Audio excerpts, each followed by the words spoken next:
안녕하세요. 책 읽는 산골 중입니다. 제가 오늘 읽으려고 하는 책은요. 문학동네에서 펴낸 재현스님 산문집 방랑시작입니다. 안도현 시인께서 소개한 글을 잠깐 읽어드릴게요. 이 책에는 덜어는 눈물이 나올 만큼 애처로운 이야기가 있는가 하면 배꼽을 잡고 웃지 않으면 배기지 못할 재미난 이야기도 부지기수다. 그리고 인도의 불교 성지를 순례하면서 쓴 글들은 또 다른 시각에서 불교에 접근하도록 안내하고 있다. 스님의 이야기 보따리는 넓고도 깊다. 그 이야기들은 하나같이 삶의 속내를 또렷하게 짚어내고 있다. 재현 스님은 살아온 세월만큼 다양한 경험의 지식과 지혜의 소유자다. 그걸 나에게도 좀 나눠달라고 스님께 괜히 어리광을 부려보고 싶어진다. 안도현.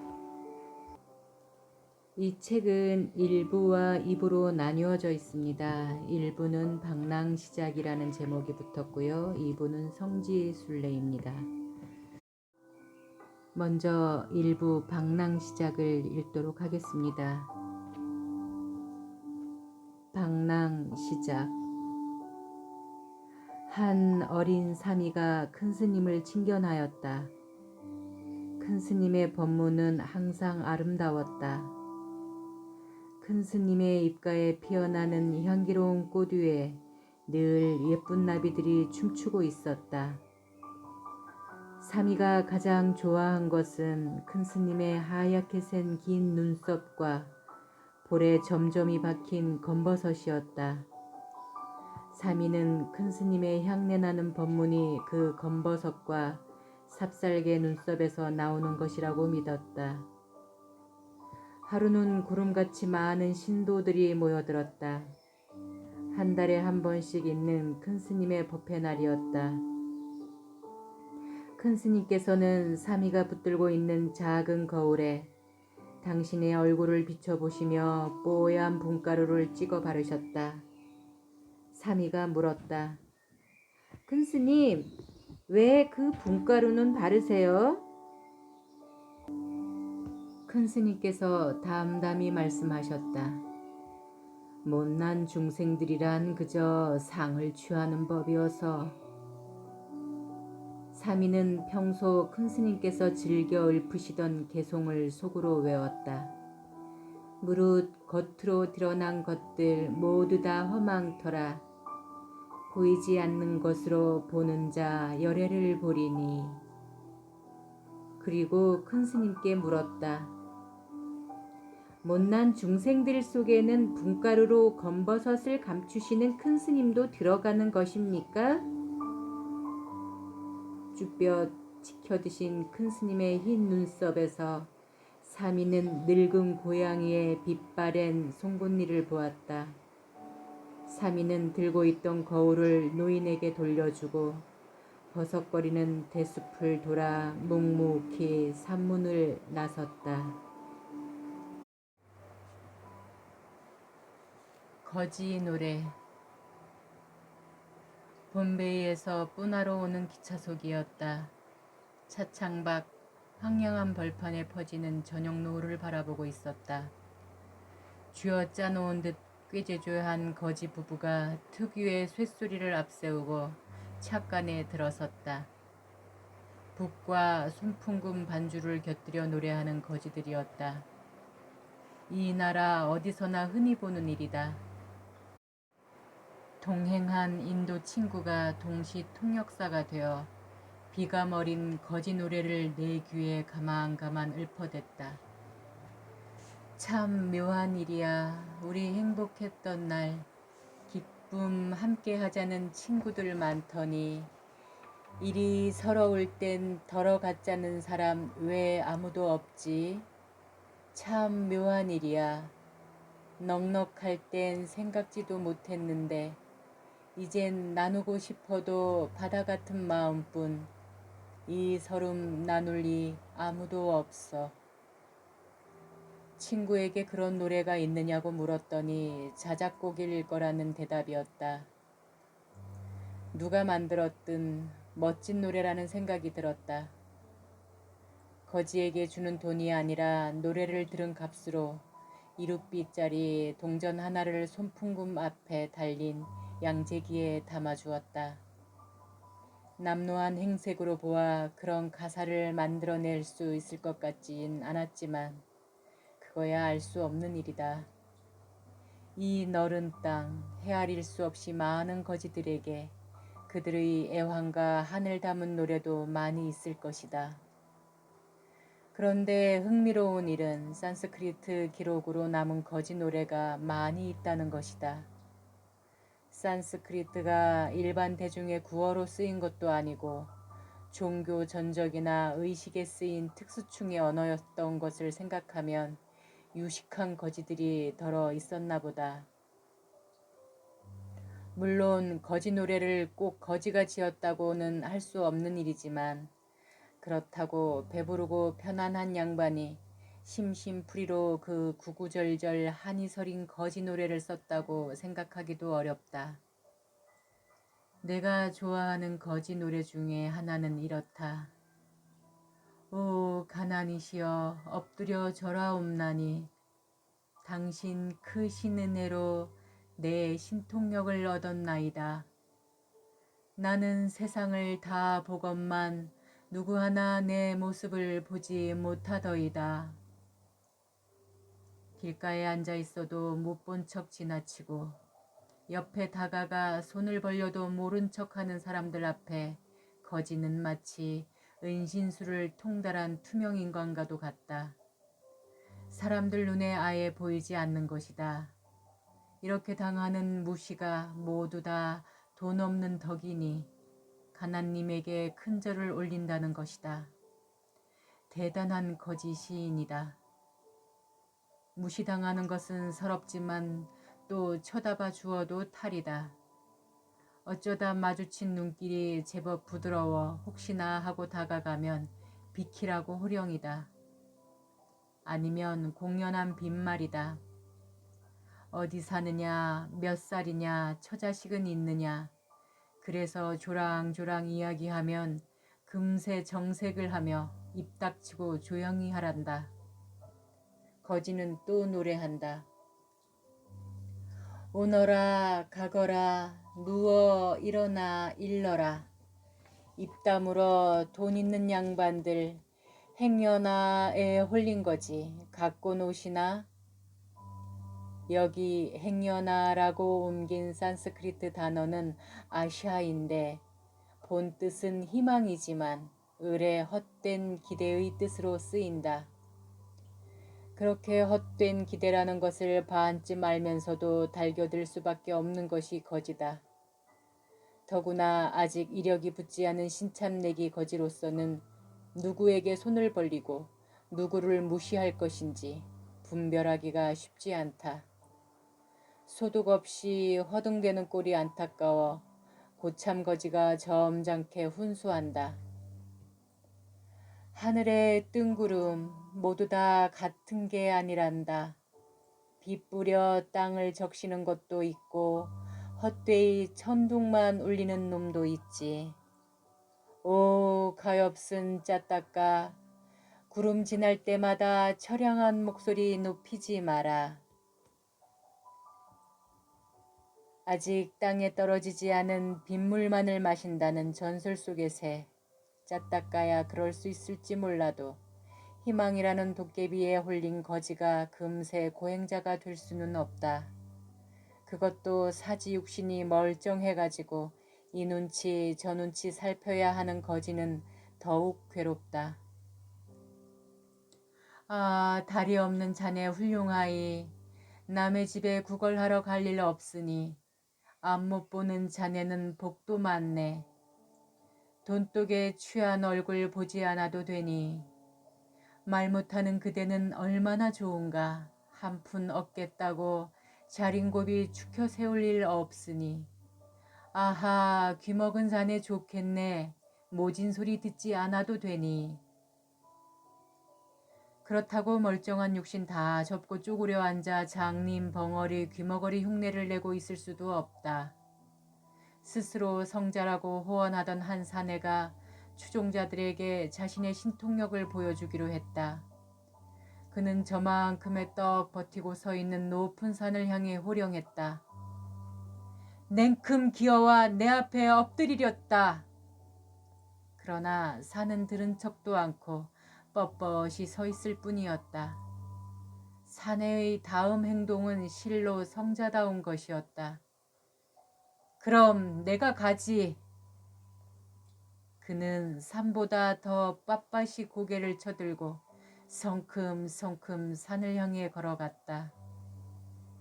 거지 역시 일부러 찾아와 베풀고 갈 사람이 없는 데야 제 발로 다가가는 도리밖에 없다. 그래서 나오는 노래는 자조의 도가 훨씬 높아진다. 목줄대기를 사납게 훑고 넘어가는 법성포 토종 배갈처럼. 풀잎보다 가벼운 게 솜털, 솜털보다 가벼운 건 거지. 그런데도 바람에 날리지 않는 것은 적선합쇼 소리 두려워 바람조차 다가오지 않기 때문. 희국과 비국은 서로의 꼬리를 물고 있는 두 마리의 뱀과 같다. 큰 기쁨이 눈물을 몰고 오듯 너무 슬퍼지면 웃음이 나오는 것이다.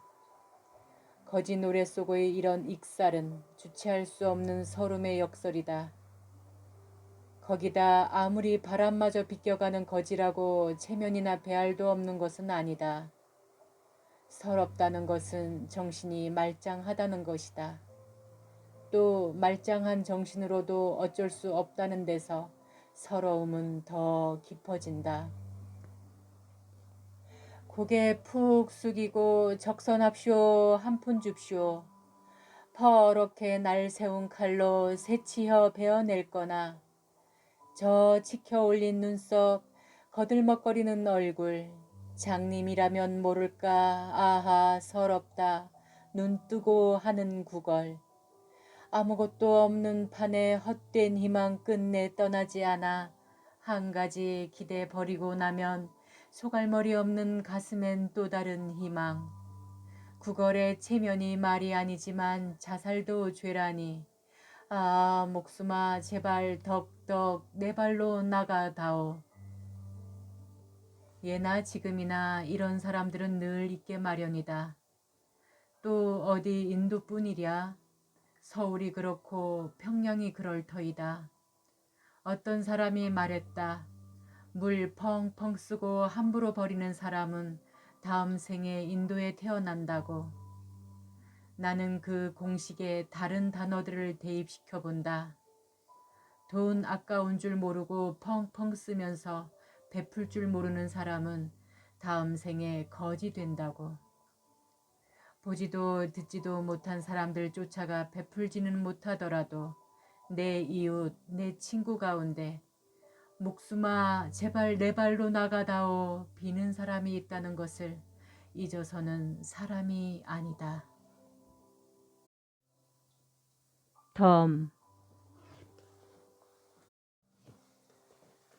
벌써 10년이 넘은 일이다.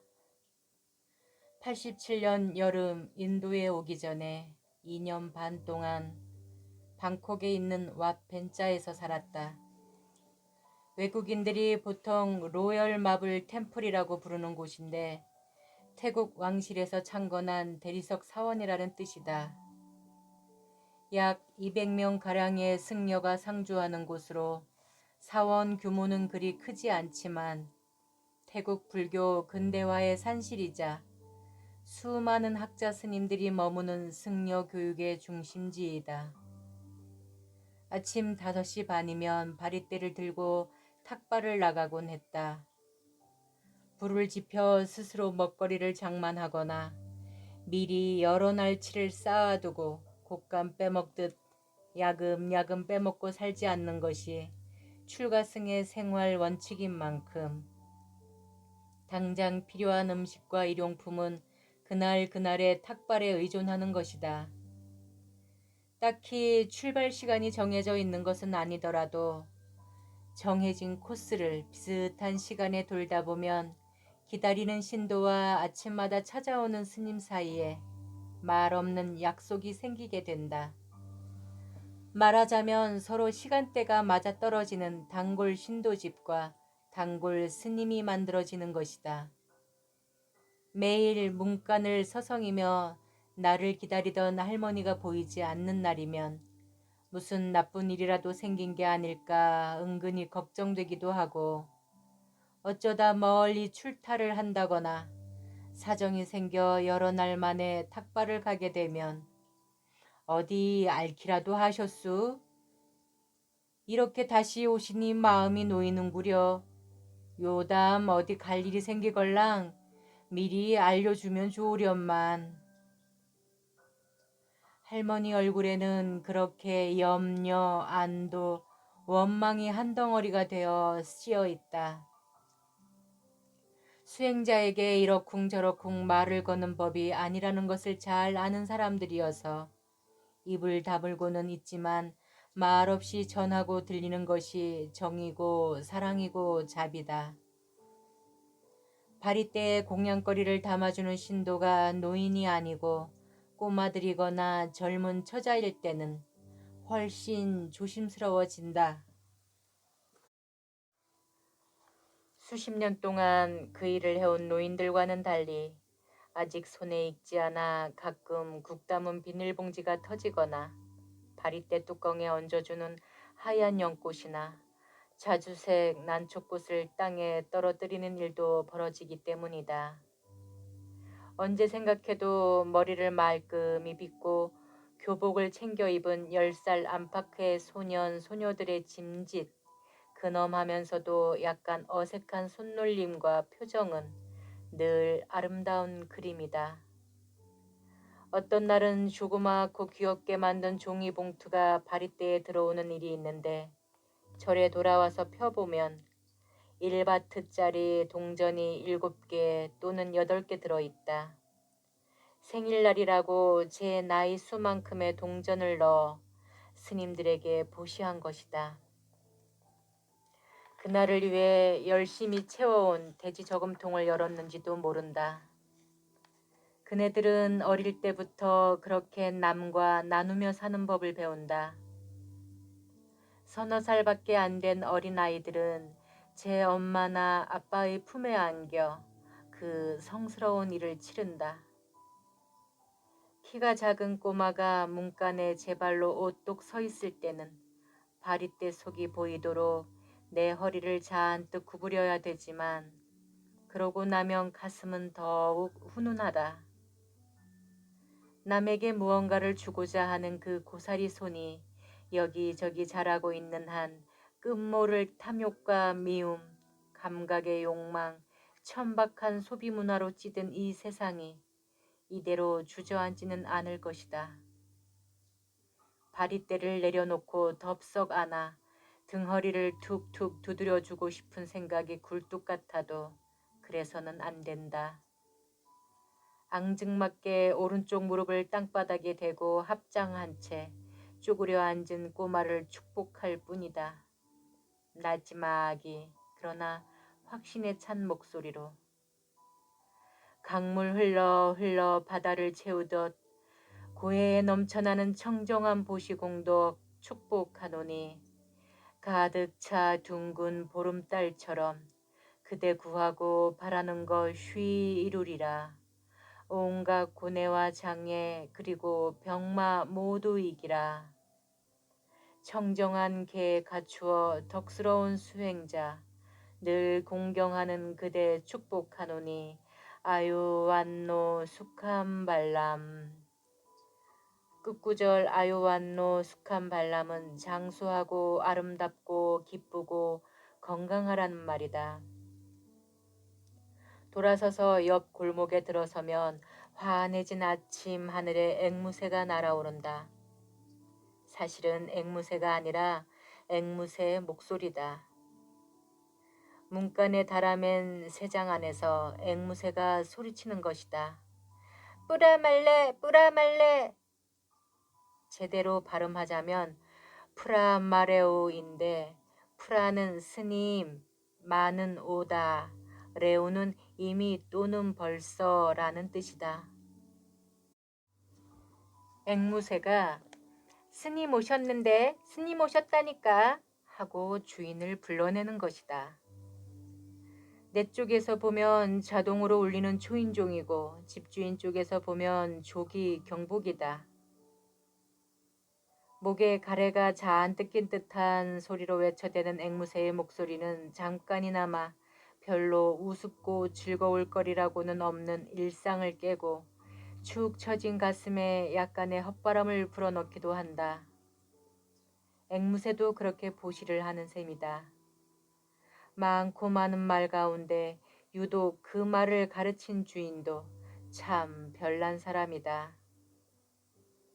이렇게 연화문집 문간을 거치면 밥, 국, 반찬, 과일, 연유, 과자 따위를 담아 고무줄로 묶은 주먹 크기만 한 비닐봉지로 바리떼가 넘쳐난다.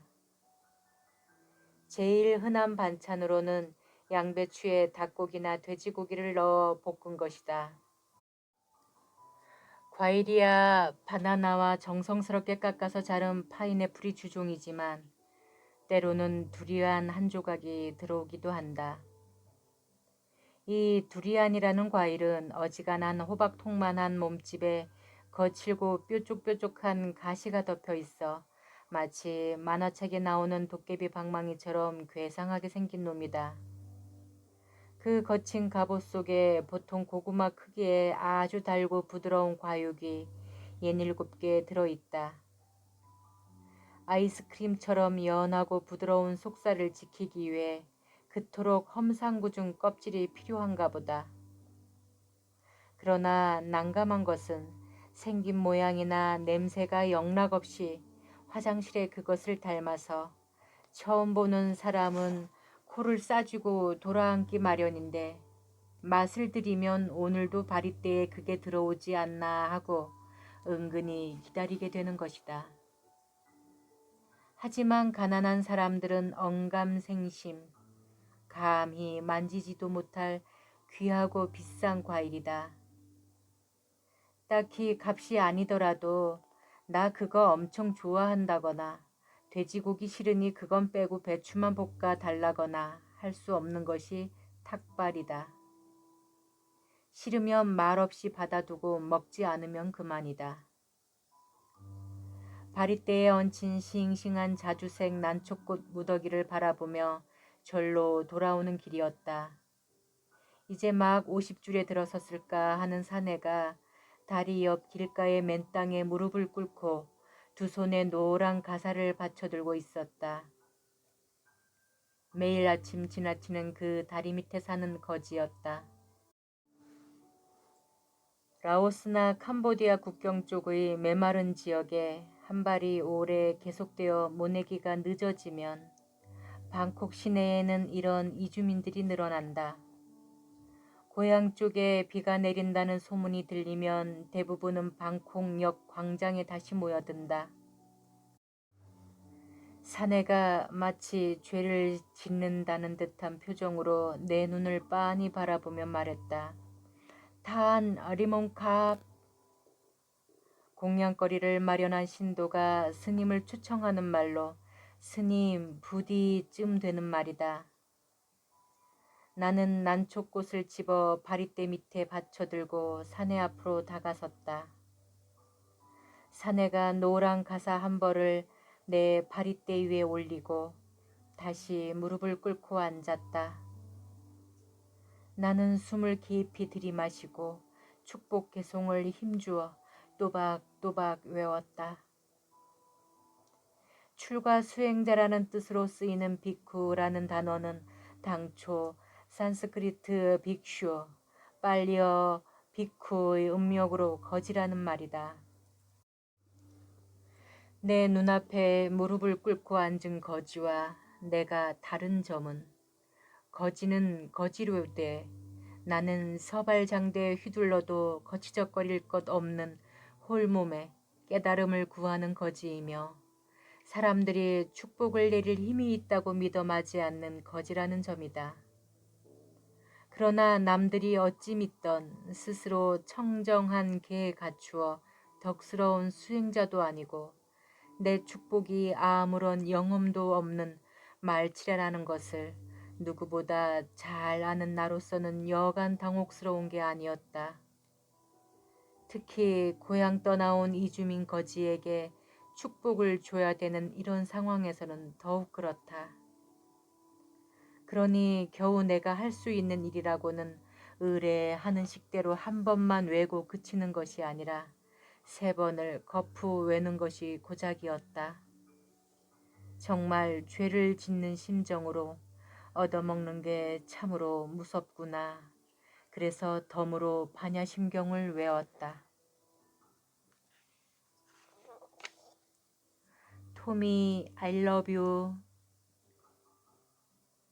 토미는 캐나다에서 온 히피다. 방콕 시내의 외국어 학원에서 영어를 가르쳤다. 그러는 사이 한 태국 아가씨와 그렇고 그런 사이가 되었단다. 인형 공장에서 일하는 봉제공이라고 했다. 관광 비자로 들어와서 눌러앉은 외국인들에게 제일 성가시고 어려운 일이 몇 달 만에 한 번씩 비자를 연장하는 일이었다. 여름 한철 사원에 들어가 승려가 되면 쉽게 비자를 연장할 수 있다는 것을 알아낸 그 히피는 내가 살고 있던 사원에서 머리를 깎고 비구개를 받았다. 바로 내 옆방에 살게 된 그와 금세 친한 사이가 되었다. 아마 내 피 속에도 히피가 들어있기 때문일 수도 있다. 어느 날 그에게서 따뜻한 가슴을 느끼게 한 계기가 있었으니 바로 골통 사건이었다. 어떤 잡지에 있는 미국의 월남 난민들 이야기를 함께 읽었는데 기사 내용은 흑인 선주들에게 고용되었던 월남인 어부들이 아주 짧은 기간 안에 이 배들을 인수하고 흑인들이 고용인으로 바뀐다는 것이었다. 나는 별 생각 없이 니그로들은 꼴통이 빈 걸까? 말해놓고 아차 싶었다. 아니나 다를까. 그 히피 친구의 얼굴이 상기되는 기색이 역력했다. 별 한심한 몽고족 다 보겠다는 표정이었다. 나이야 나하고 동갑내기였지만 나보다 훨씬 더 잘 닦은 수행자의 어투로 그가 말했다. 반때 그런 건 골빈 백인들이나 하는 소리지요. 반때란 대충 어르신이라는 뜻이지만 제자들이 부처님을 호칭하던 말로 나중에는 선배 승려에 대한 존칭으로 쓰이게 된 것이다. 이 골통 사건은 고리비지하는 백인 청년과 설익은 조선 승려를 더욱 가깝게 만들어 주었다. 토미는 학교에서 연극을 했다고 했다. 리차드 바크의 글이 그렇게 좋다는 그가 90분짜리 테이프에 갈매기 조나단 전부를 녹음해서 내게 주기도 했다. 2번 듣고 말았지만 끝없는 하늘, 거칠게 일렁이다가 고요히 잠든 대양, 거기 대자유를 찾아 떠도는 수행자를 연상케 하는 그의 낭송은 참으로 좋았다. 우리가 살던 사원의 정문 앞에는 아침마다 방콕 시내에서 가장 멋진 승용차들로 장사진을 이룬다.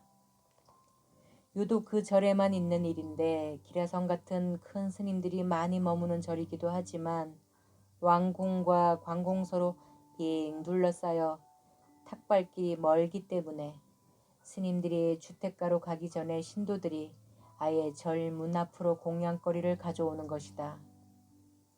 하루는 토미가 두렁거렸다. 거기 가서 줄에 끼어 서 있으면 마치 부둣가에 버려진 멸치 쪼가리를 주워 먹는 갈매기가 된 듯한 기분이 든다고. 나를 따라갔으면 좋겠다고. 다음 날 아침부터 5시 반이면 바리떼를 든 키다리 토미가 어김없이 내 방문 앞에 서 있었다. 내 탁발길은 왕궁담을 돌아 30분쯤 걸어야 되는 곳으로 오래된 태국 특유의 목조 건물들이 늘어선 주택가였다. 야자나무처럼 키가 큰 그가 서너 발짝 뒤에서 내 머리 꼭지를 내려다볼 일을 생각하면 허리를 바짝 세우고 눈길은 살짝 아래로 내리깔고 걸음은 조금 더 느리고 근엄하게 없는 폼을 잡으려니 발걸음이 전처럼 편치 않았다. 그래도 밤비에 젖은 풀을 밟으며 걷는 이른 아침 탁발길은 조나단이 나는 먼 바다만큼이나 아름다웠다. 우리 둘 중에 누가 조나단이고 누가 창인지는 정하지 않았지만 어느 일요일 오후 아가씨가 토미를 찾아왔다. 태국 사원에서 흔히 보는 일로 이미 결혼을 했거나 약혼 중이면서도 여름 한철 살다가는 단기 승려가 많기 때문이다. 그러나 찾아오는 사람이나 손님을 맞는 사람이나 여간 불편하고 껄끄러운 게 아니다. 엄마 손을 잡고 따라온 어린 딸아이도 스님 아빠의 무릎에 올라앉지 못한다. 딸도 여자니까. 대개는 문턱을 사이에 두고 멀찌감치 앉아서 이야기하다가 돌아가는 것인데 피치 못할 일로 방에 들어올 일이 있으면 문을 활짝 열어두어 이상한 혐의를 받지 않도록 조심해야 된다. 잠깐 동안의 면회를 마치고 아가씨가 돌아간 뒤 토미가 내 방으로 왔다. 그가 조금 쑥스러워하며 내민 손바닥에 전자 손목시계 하나가 놓여 있었다. 길거리 좌판에 놓고 파는 싸구려 시계임에 틀림없었다. 그러나 그가 보여주고자 하는 것이 시계가 아니라 다른 물건이라는 것을 알아챈 나는 시계 옆에 꼬깃꼬깃 접혀있는 종이 쪽지를 집어들었다. 손바닥 절반 크기나 될까 말까한 공책 쪼가리였다. 거기 씌어 있었다. 토미, I love you. 순간 싸구려 전자시계는 어느 별보다도 찬란한 빛을 발하기 시작했다. 얼마 되지 않는 월급에 거의 달을 멀리 캄보디아 국경 근방에 사는 가난한 부모님들에게 보내고 눈곱만큼 남은 돈으로 어렵게 생활을 꾸려나가야 한다. 아무리 싸구려라 해도 당장 이번 달 식단이 달라질 것이다. 그러나 밥상이 대수랴. 사랑하는 사람에게 무언가를 준다는 것은 실은 나도 몰라. 이제 겨우 알파벳을 배우는 유치원 아이가 썼을 것 같은 조악한 그 철자들의 배열은 어느 명필의 서예 작품보다 어떤 꽃보다 아름답게 살아 피어올랐다.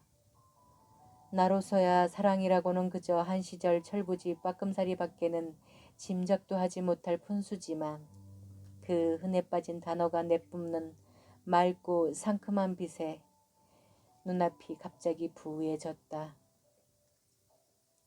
하은거 석 달이 거의 다 갈 때쯤 토미가 말했다. 연말에 토론토에 다녀올 생각이라고. 아가씨를 보면 부모님들이 기뻐할 거라고. 그런데 큰 걱정거리 하나는 날씨가 너무 추워서 아가씨를 털외투로 뚫뚫 감아야 될 텐데 였다. 나는 믿는다. 토미의 따스한 가슴이 고래 가죽보다 밍크 가죽보다 더 포근히 그녀를 감싸줄 것이라고. 그 전자시계가 오래오래 언제까지고 토미의 손에 손목에 남아있게 하소서. 내 몇 가지 안 되는 소원 가운데 하나다. 옛날에 조그만 산골 마을에 한 아이가 있었대. 할머니랑 단둘이 살았는데 이름이 문수였다나? 탁발 오신 노스님이 지어주신 이름이래. 하루는 동무들이랑 함께 머루 따러 산에 갔대. 등성이 3개 넘고 내 둘 건너고 또 산자락 돌고 돌아 아주 깊은 곳까지 갔었대. 모두들 주머니가 불룩해가지고 신이 나서 돌아오는데 병풍바위 밑 아늑한 양지 끝에 맷방석만한 율무밭이 있더라지 뭐야. 이상하다 그지? 이 깊은 골짜기 떡갈나무 아래 어떻게 율무가 자랐을까? 모두들 고개를 갸우뚱거렸지. 문수는 다래랑 얼음이랑 주머니에 율무도 한 움큼 따담아 왔대. 가져온 율무에 구멍을 뚫어 108염주 2개를 만들었지. 하나는 할머니들이고 하나는 문수 제 목에도 걸었대. 할머니는 짬만 나면 율무염주를 세시며 나무아미타불 나무아미타불 외시는데 문수는 그냥 간센보살 간센보살 그렇게 불렀다지 뭐야. 어쩌다 한 번씩 동네에 들리시는 노스님이 그걸 보시고 간센보살이 아니라 관세음보살이라고 고쳐주시며 내 이름이 문수보살의 문수이니 그냥 나무 문수사리보살 그렇게 외거라 그러셨대. 어느 날 할머니께서 손에 율무염주를 꼭 쥐시고 감은 눈을 뜨지 않으시더래. 아침 해가 환히 떠오르는데도 문수는 꼬박 사흘을 걸어 노스님 계신 남자로 가서 물었지. 우리 할머니 가신 곳이 어디냐고. 노스님께서 뭘 하셨는지 알아? 내 이름이 지혜보살 문수인데 그걸 나에게 묻느냐? 동무들은 다시 돌아오지 않는 문수가 많이 보고 싶었대. 순이랑 희아랑 철이랑은 가끔 왜 자꾸 송악가루가 눈에 들어간다냐? 그러면서 눈을 비비지 않았겠어? 어느 골짜기 원추리꽃 빛깔이 고운지 나리꽃은 어디 가야 많은지 어떻게 생긴 찔레고동이 단지 어느 바위 부엉이 눈이 가장 큰지 문수가 제일 잘 알았거든. 문수 스님은 쬐그만 바람 하나 치고 바람같이 구름같이 떠돌았대. 오늘은 이 골짜기 내일은 저 강 가진 거라고는 입고 있는 혹것 한 벌에 바람 속에 가사 한 영 바리떼 하나 목에 건 율무 염주가 모두였지. 글쎄 스님이 속옷도 안 입었다나? 50년 뒤 늘어난 재산 하나가 겨우 꼬부라진 명아주 지팡이였다지 뭐야. 마지막으로 한방눈 사부작 내리는 고갯길 오르시는 문수 노스님을 보았다는 사람이 있었는데 노스님 이 눈길에 어딜 가시나요? 물었더니 고향에 간다오 그러시더래. 노스님 말씀하신 고향이 그 작은 산골 마을이었을까? 아마 아니었을 거야. 그 눈길에 꼬부랑 명아주 지팡이 짚고 걸어가시기에는 너무너무 먼 곳이었거든. 그냥 하늘 더 넓게 보이는 산에 오르셨겠지. 그리고는 거기 가사랑 바리떼가 든 바랑을 모로 베고 누워 지그시 눈을 감으셨겠지. 눈 감으면 뭐든지 다 보이잖아. 여러 해 지나 꼬맹이들이 진달래 꺾으러 산에 갔다가 철쭉꽃 흐드러지게 피어있는 고갯마루에 맷방석만한 율무밭을 보았대. 뻗주거니 늘어선 율무줄기 마른 잎들이 봄바람에 버석버석 갈리고 있더래. 마침 고개를 넘던 한 스님이 율무밭 쪽에 3번 큰 절을 올리고 한 움큼 율무를 따서 바랑에 담는데 한 아이가 물었지. 스님, 왜 율무밭에 절을 하세요? 스님이 이야기하기를 이 외딴 길섭에 나는 율무는 필시 도 잘 닦으신 어느 노스님 목에 걸렸던 염주가 싹이 튼 걸 거야. 깊은 산 양지 쪽에 이런 율무밭이 덜어 있단다. 요다음 달에 따라갔다가 이런 율무밭 또 보거든 너희들도 큰절 3번 올리는 거다. 응? 그러셨대. 오덜 말고 가덜 말어. 전라도 시골 마을에 한 소년이 살았대. 유복자의 외동 아들이었다지 아마. 어느 날 문득 산사로 갔으면 하는 생각이 들더래. 출가하기로 맘먹은 거지. 효자는 아니래도 홀어머니께서 상심하실 일을 미리 헤아려 말도 못하고 끙끙 앓았다지 뭐야. 그렇게 한동안 뭉구적거리다가 어렵게 아주 어렵게 속을 털어놓았는데 글쎄 어머니가 말씀하시기를 아이고 지랄하던 개비 너 같은 놈이 있으니? 아 나 오덜 말고 가덜 말어 그러셨대 세상에. 아는 사람은 알겠지만 내 푼수로부와 얼마 견디지 못하고 돌아올 것이 불보헌하니 그럴 양이면 아예 처음부터 가지 말라는 순 조선 말이지. 오덜 말고 가덜 말어. 들리는 말로는 이제 80이 넘은 노모께서는 30년도 넘게 오덜났는 아드님이 생각날 때마다 보고 잡으면 그냥 구름이나 보지라 하시며 지그시 눈을 감으신다나. 구름이 너무 고와서 맨눈으론 못 보신대.